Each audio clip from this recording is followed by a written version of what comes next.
Hi, my name is Avril Sauter and welcome to CCNA Wireless. In this lesson, we're going to talk about wireless LAN basic design principles. So what are some of the foundation things you need to do when planning out and preparing to deploy a wireless network? The first thing we want to talk about is performing a wireless site survey, and this is incredibly important. I've seen so many times people will just put up wireless access points and assume it will work, and of course it does work, but the performance of that network can be absolutely disastrous, and the reason why is because they didn't perform a wireless site survey. So let's talk a little bit about why site surveys matter so much. Now, one of the big things to make sure while you're doing your site survey is you understand if your customer has any aesthetic issues that they want to deal with. In a school or in a hospital, quite often they want the access points to actually be hidden. Also remember that in some environments, for aesthetic reasons, you may want to use external antennas, simply because if you use external antennas, you can hide the access point and just expose a small antenna. Another reason why site surveys are so important is that expectations may not meet reality, i.e. quite often you'll talk to a customer and they go, oh, I hear 802.11n goes up to 600 megabits per second, so I want 600 megabits per second everywhere. And of course, in reality, most 802.11 access points are not 4x4 MIMO. The clients do not have the capability of doing a 4x4 MIMO. And so you cannot get up to the higher data rates, and also the higher data rates are only possible when you're very close to the access point and in very good RF conditions. As you move away and into more difficult RF environments, your data rate drops. And then it really does depend on your facility as well. What are the wall constructions made of? Do you have offices? Do you have metal studs in the wall? If you're deploying in a factory environment or warehouse, do you have rows of metal machinery and metal shelving? Because all of these things will affect the RS signal, and each of these force you to have to do a unique site survey. And in fact, even if you have remote offices that are all laid out in the same way, you're going to find differences, because you're going to find building material is going to be different. Perhaps where people put filing cabinets and plants and their personal things are going to be different. And so you always have to do a site survey in order to capture those differences and plan out your deployment to optimize the performance and make sure you're maximizing throughput for your customers. So the other thing that a site survey does is it helps you determine all the unknown factors. So when you actually go to deploy your wireless access point, hopefully you won't be too surprised by what's happening in that RF environment. And let me give you a for instance. That might be things like microwave ovens. If you've got a large cafeteria or a kitchen area and they're using microwave ovens, that can interfere with your deployment in the 2.4 gigahertz band.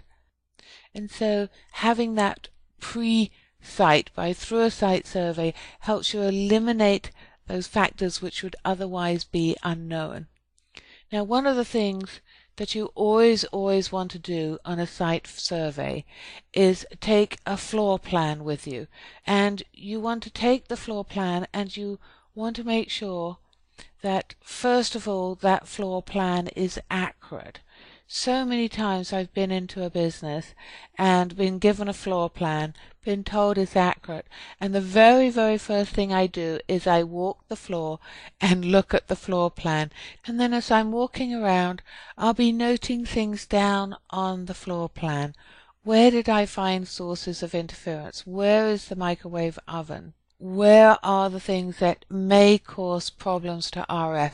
Maybe they have a large amount of metal, maybe large mirrors. The other thing I like to write down, and I normally put it on a statement of work or a work plan, and I normally ask for a customer signature on it. And so the reason I do that is that you can never, never, never, never assume that you know what the customer wants. Often the coverage requirements can quite surprise you. Sometimes you might find, for instance, that the customer says, "Oh yes, I do want coverage out in the car park." And you're like, "Why?" And they'll say something like, "Oh, well, we quite often use part of the car parking area to taper off and hold a brief meeting outside." And, there may be a requirement that's just not obvious to you. So never, never assume that you know what the customer wants. Always ask them. You want to make sure that you create a high-level diagram. Talk about where the coverage is. Talk about the major elements where you think you'll be deploying, where you'll be connecting to the wired network. If there's a unique requirement, or perhaps there's an area that's particularly problematic and is going to require longer to do the site survey in order to get accurate placements of your access point. Whatever it is, whatever exceptions that you're uncovering in your discussions with the customer, with your observations on the site that they want to deploy, always, always, always capture everything in writing. Write down the implications on the budget, if this is going to change, increase or reduce the cost of the deployment, and change the timing of when it's going to be deployed. Here's a few things that you definitely want to make sure that you do cover and make sure are well documented before you start your site survey. And they would be things like the type of wireless access that they're looking for. And so who are the customers that will be connecting to the wireless network? Employees, guests to the network, contractors, etc. Ask them what devices will they be using. Can you assume that it's all going to be laptops? Will they have handheld devices? What about smartphones and tablets? Will those be connecting? A lot of smartphones and tablets and handheld devices have very low transmit power, and you need to know what those transmit powers are because the size of your cell is typically limited from the handset or the device power level. So you take your weakest device, i.e. the device with the lowest power level, and that's what you'll be using for your site survey to determine coverage. Ask what applications they plan to use. And, sometimes it can be quite difficult to get this information. And what I quite like to do is I just like to sniff the packets on the wire. Now they may or may not feel comfortable you doing this, but you can talk with IT and ask them if you're able to put Wireshark on one of the network connections and just look how users are actually using the wired network today, or if they've got a wireless network that you're upgrading, how they're using the wireless network. Are they doing voice? Are they doing a lot of video traffic? What about access to the web? Are you seeing any unique kind of applications? And pay particularly attention to voice and video. Also, if they're doing in a location tracking, that can make a significant impact to how you do your site survey. I mentioned existing wireless networks. What is their expectation as they're upgrading? Is it a ABG and they're moving to N? Are they looking to expand the areas, get coverage improvements in certain areas, or capacity improvements? Ask the questions. How do they like their existing networks? What are their frustrations? What are their expectations from their new network? And then make sure the timing for completing the project is within acceptable boundaries, because it takes time to plan out a network and deploy it, and often the customers just don't realize. They think it's as easy as just putting access points on the wall and the ceiling, and that's it. So make sure you have enough time to do the survey and the planning to make sure the wireless deployment actually meets your customer needs. Take copious notes, get your customer to approve them, and live by the adage of measure twice, cut once. I don't know how many times I've gone back in and said, let me just check that out. And I've spent a little bit more time, and it's really paid off, because I've said, oh my goodness, I need an FR access point, or maybe I need an external antenna here. So measure twice, cut only once is the adage. You'll save time and money in the end. So there are two parts of a site survey. There's the layer 1 and the layer 2. And you will literally be doing the layer 1, walking around the building, walking around the campus, and the goal here is to look at the physical RF layer. And you'll be looking for what are the sources of interference. And so you'll be trying to detect other wireless LANs that are operating, microwave ovens, Bluetooth devices, wireless cameras, whatever's operating in the frequency bands that you'll be deploying your access points in. And what you're trying to do here is get the best feeling for the RF environment, so you can say, okay, hey, there's so much noise here, for instance, in the 2.4 gigahertz band. I'm going to propose a deployment in the 5 gigahertz band. So that's the layer 1. And then you come back in and do in the same area. You're going back over the same area, the same campus, the same building, and you're going to now do a layer 2 site survey. And you might say, well, why don't I do it at the same time? Yeah, because it takes time to do this, and you're not going to be able to do it in the same day. But once you've done your layer 1 and you understand the physical environment and you know what channels and frequencies you want to deploy on, now you go back in and say, hey, where do I place the access points? And you'll be looking at, do I place them on the ceiling? Do I place them on the wall?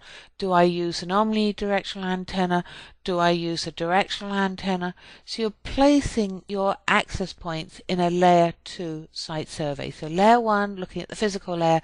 Layer 2, placing your access points. And as you place them, you'll be measuring the signal strength that you're getting from those access points.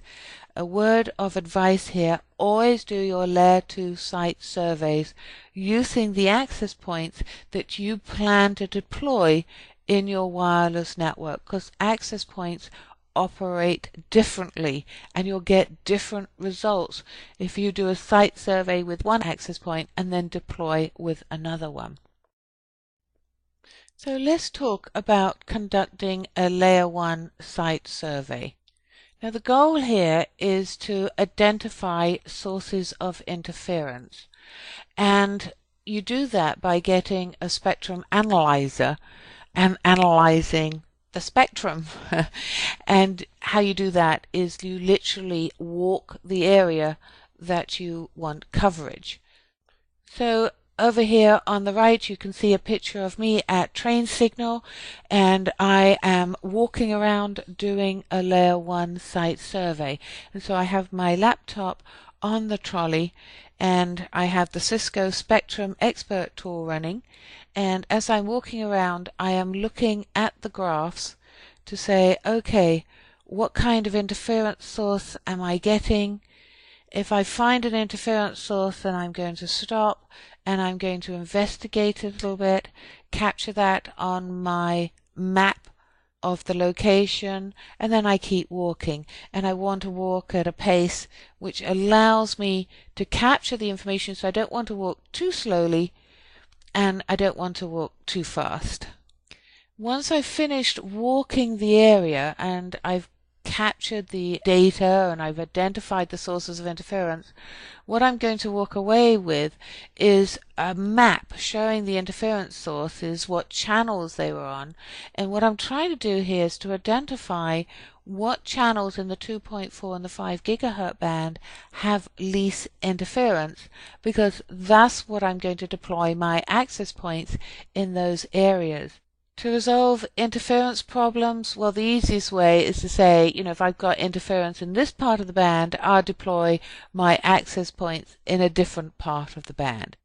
I can also look for more sophisticated ways of actually shielding sources of interference.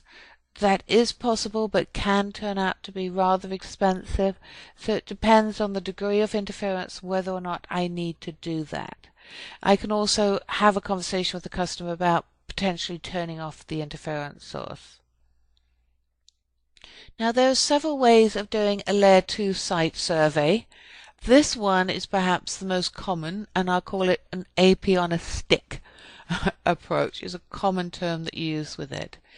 And you'd use this, if you had an office environment, cubicles, fairly clean RF environment, and I would start somewhere close to where I had an Ethernet wireless LAN connection. It works well if you're doing an office environment or in a regular shaped building. This works well. And so the way this is done is I'll start off here. I've found a location as close to an Ethernet wireless LAN connection, and I'll pop my access point up. Now sometimes I'll just duct tape it to the ceiling. Sometimes I'll put it up on a tripod, but I'll put it up in the area that I think my first wireless LAN will be deployed. And you can see here I'll begin my measurements to make sure that I've got coverage up against the wall, etc. Once I've got my first access point in a good location, then what I'll do is I'll walk to the next location and I'll pop up my second access point. And what I'm looking for here is where my overlapping cell coverage is. So once I put up one access point, I can do the measurements to determine the edge of the cell coverage, and I base that based on the device that has the weakest power level. So I'll set my access point to transmit with the same power level and walk to the edge of the cell where I'm getting the lowest data rates. I then walk a little bit further because I want overlapping cell coverage, and I'll pop up my second access point and I'll come back and measure the coverage of that second access point and make sure I've got the desired overlap. And then I do it again. And I just keep going, repeating this in different directions, determining where my next access point is. And so with a site survey, I normally take 2 or 3 access points with me. 1 is obviously essential, 2 is practical, 3 is just makes life a little bit easier. This tells you how many access points that you need to deploy, and it also tells you where those access points need to be. Next on your list of to-dos will be to go and take a look at the wired infrastructure, because your wireless network needs to connect to the wired infrastructure. And so you need to go and take a look at your switches. Take a look to see where your wireless LAN controllers, if you're planning to have wireless LAN controllers in your network, will be located. If you're using a mobility service engine, where will that be located? Find out information at this point in time about your IP addressing and any routing schemes.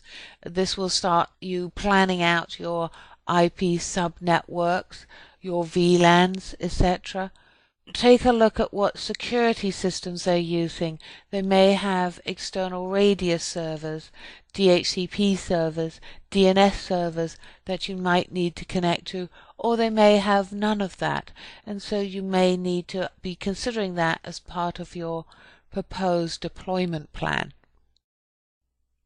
Catalog the key components again, that are relevant to your interconnectivity, in particular the routers and the switches. Write down the models numbers, what their current loading is, the configuration, the capacity. What you're looking for there is, do I need to buy more switches? You're thinking wireless access points, but you need to be thinking switches as well. Are they close enough to power your access points, i.e. you're going to be running your access points typically on power over Ethernet, which means that you need to be within 100 meters of your PoE switch. If not, you need to start thinking about power injectors. Take a look at open ports. Do you have enough open ports on your switch to deploy the number of wireless access points that your site-to-site survey is telling you you need to deploy? And then take a look at the capacity of the wired network.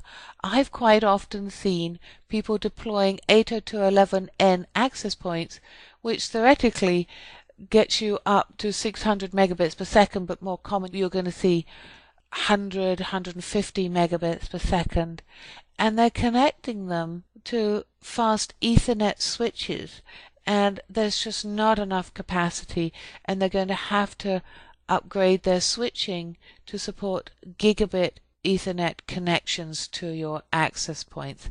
Otherwise, you're deploying N and you won't be able to achieve the data rates. Your wired network will be a bottleneck.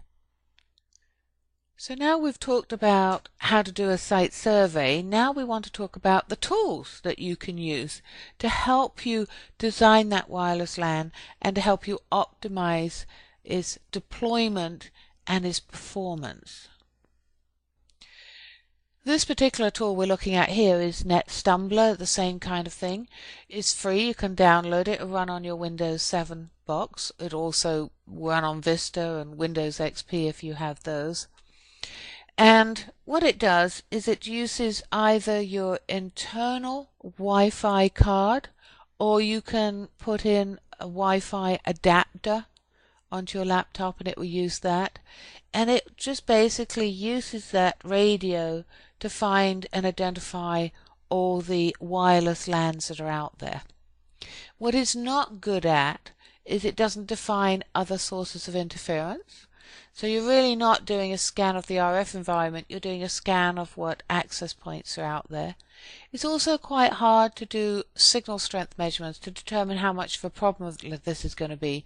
Like you can see if you've got the high data rates, then obviously it's causing more interference, and you can see if you've moved further away, it's causing less, and you can see what channel it's operating on.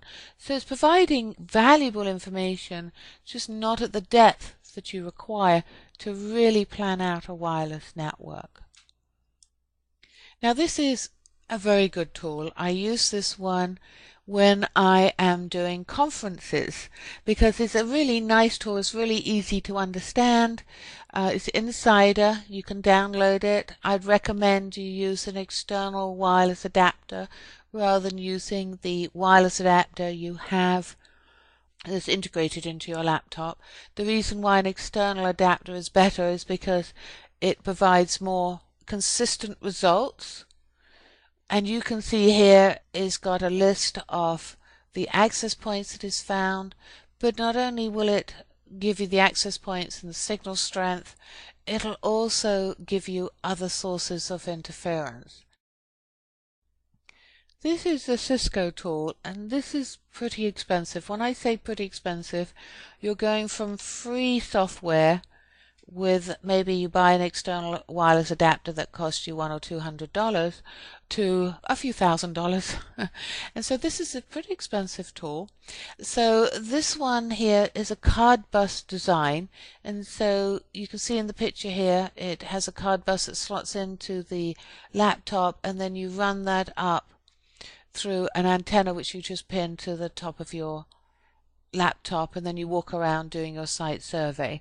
The card bus adapter can be a slight problem because you probably don't have a laptop with a card bus port anymore, and so you'll have to buy an adapter, and I found a card bus to USB not very reliable.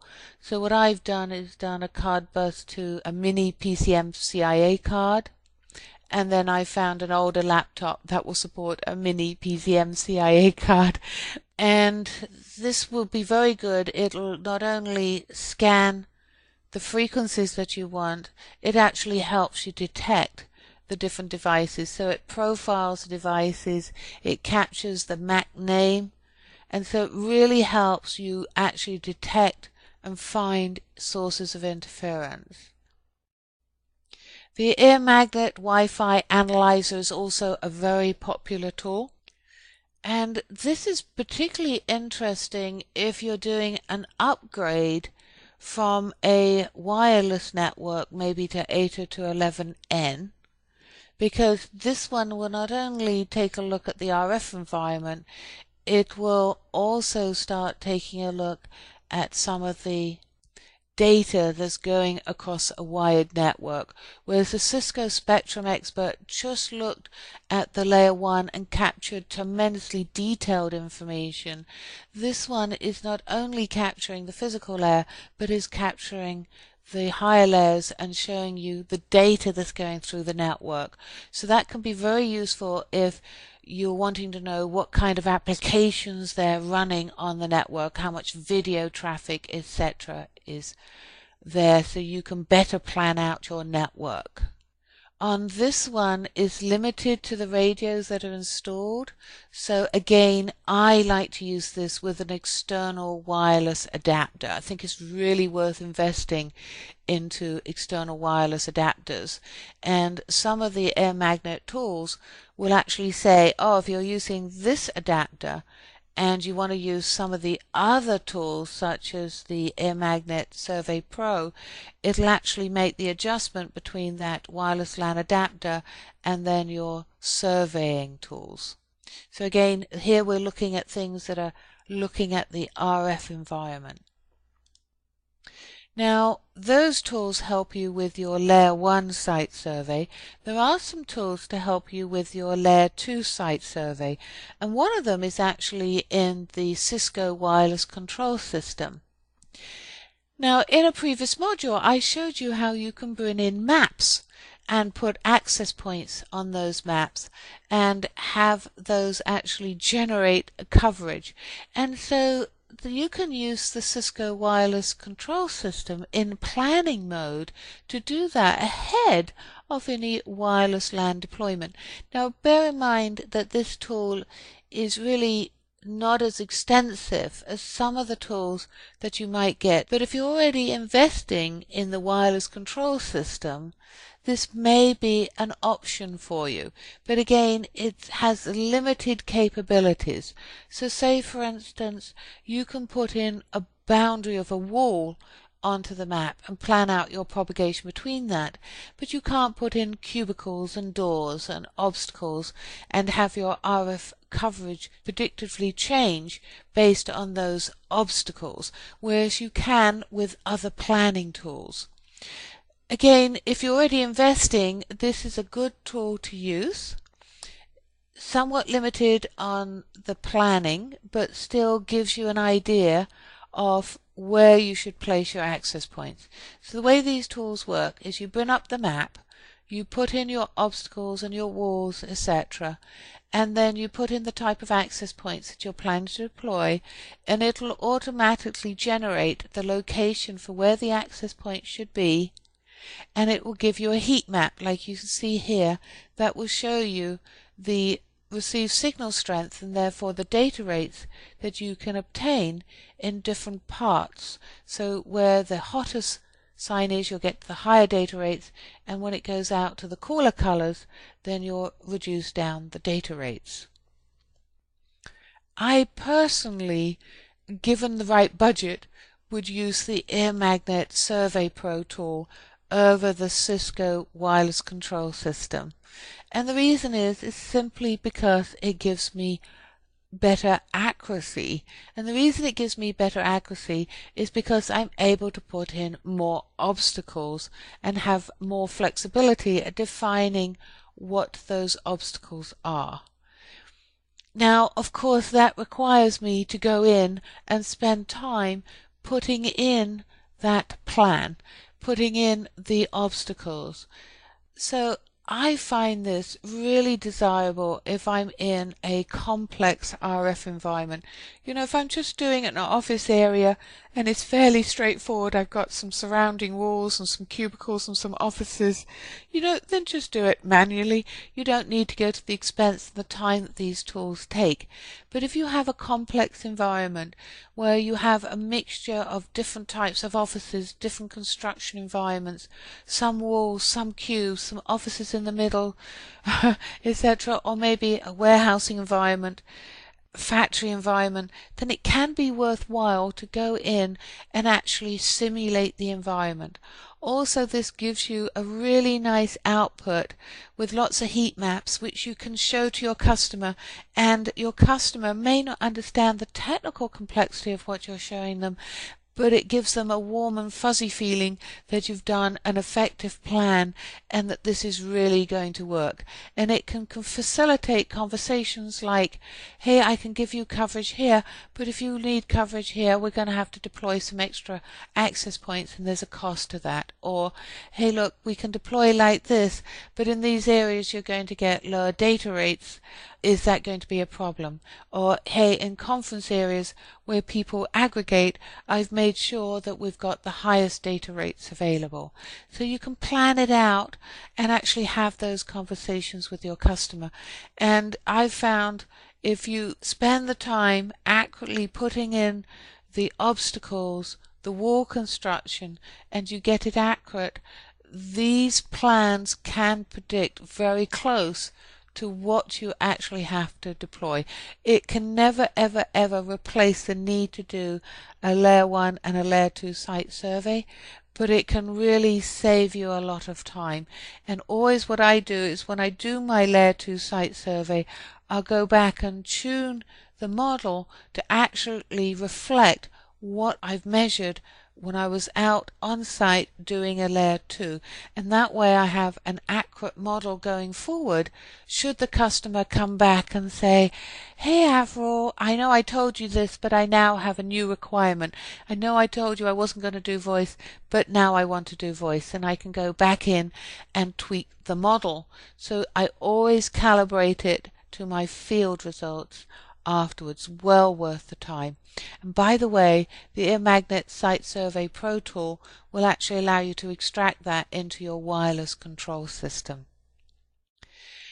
Now, the wireless control system, the Clean Ear, what a wonderful technology. This is the same as that Cisco Spectrum Expert tool we talked about a few moments ago.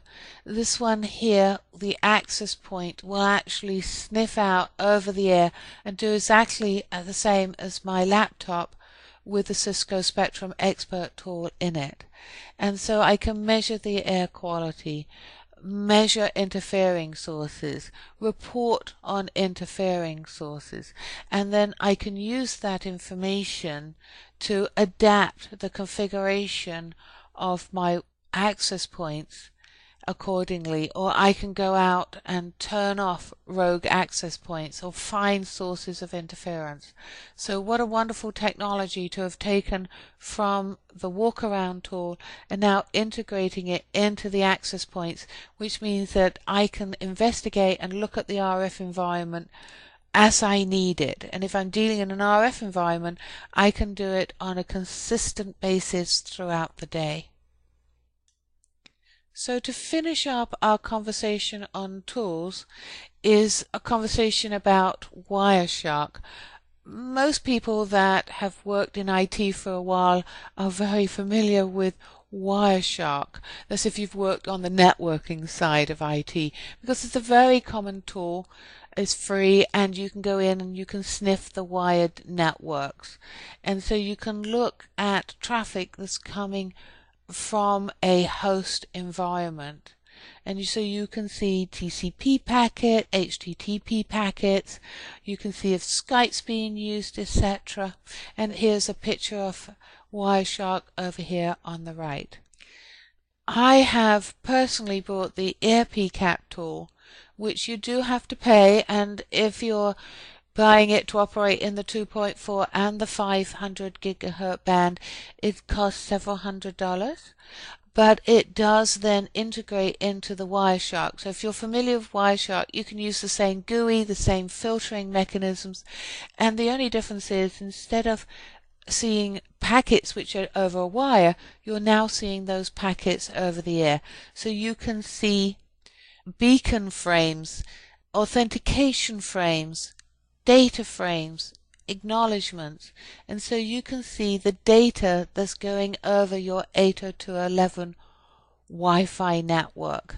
And that's very useful for seeing the types of traffic. You can often be quite surprised as to how much video and voice traffic you're seeing. So very useful for troubleshooting and just seeing what's going over the wireless network. I would use this tool if I'm going in and doing an upgrade from an existing wireless network to an 802.11n network, so I can see exactly the traffic that's going over the network.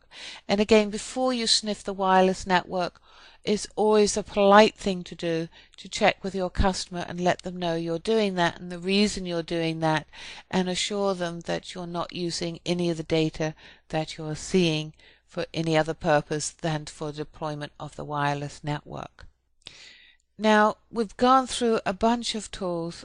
The last comment I want to leave you with is we are not recommending these tools. We're more showing them to you so it gives you a chance to look at what's out there, to compare and contrast different tools, and then to put together your own portfolio of tools that you need and you can afford to do the design of your wireless networks. But there's a lot of tools out there and they can really help you. I hope you enjoyed this lesson. Thank you for listening.